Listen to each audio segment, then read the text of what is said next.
Assalamualaikum warahmatullahi wabarakatuh. Perkenalkan, nama saya Vina Nuratika dengan NIM C1F018004 dari Prodi Ekonomi Islam.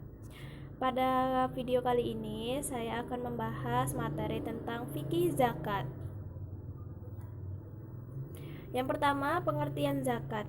Zakat menurut lughat artinya suci dan subur, sedangkan menurut istilah atau syara yaitu mengeluarkan dari sebagian harta benda atas perintah Allah sebagai zakat wajib kepada mereka yang telah ditentukan oleh hukum Islam.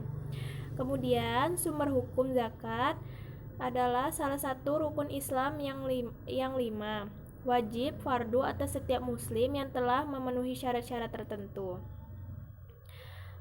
Zakat mulai diwajibkan pada tahun kedua Hijriah dalam Quran surat kedua ayat ke-43.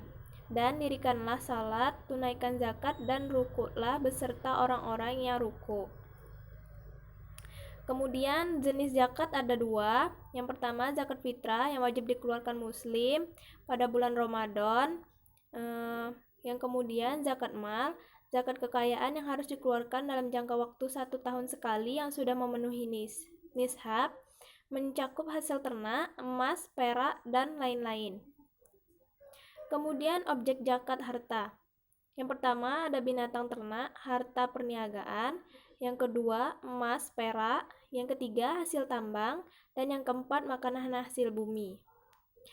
Penerima zakat yang pertama ada fakir, kedua miskin, ketiga amil, keempat hamba sahaya, kelima mu'alaf, keenam horim, ketujuh sabilillah, dan kedelapan musafir.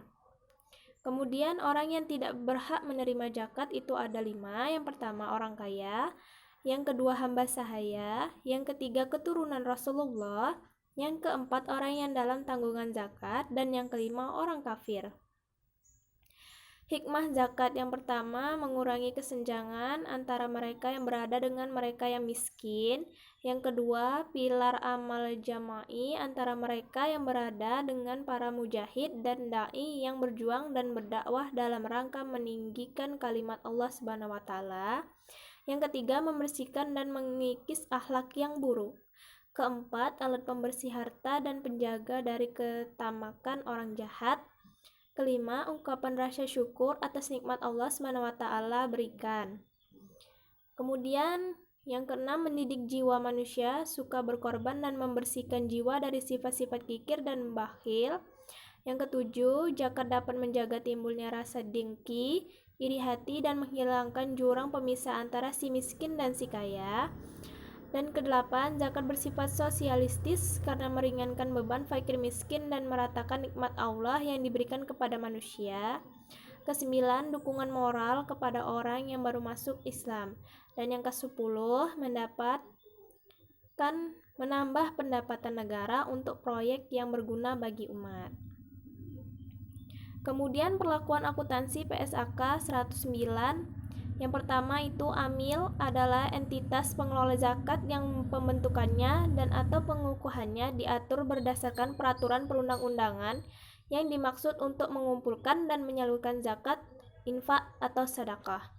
Kedua, dana amil adalah bagian amil atas dana zakat dan infak, sedekah, serta dana lain yang oleh pemberi diperuntukkan bagi amil. Dana amil digunakan untuk pengelolaan amil. Yang ketiga, dana infak atau sedekah adalah bagian nominal atas menerima infak atau sedekah. Demikianlah presentasi mengenai fikih zakat yang dapat saya sampaikan. Apabila ada kekurangan dan kesalahan, saya mohon maaf. Saya akhiri, wabillahi taufiq wal hidayah. Wassalamualaikum warahmatullahi wabarakatuh.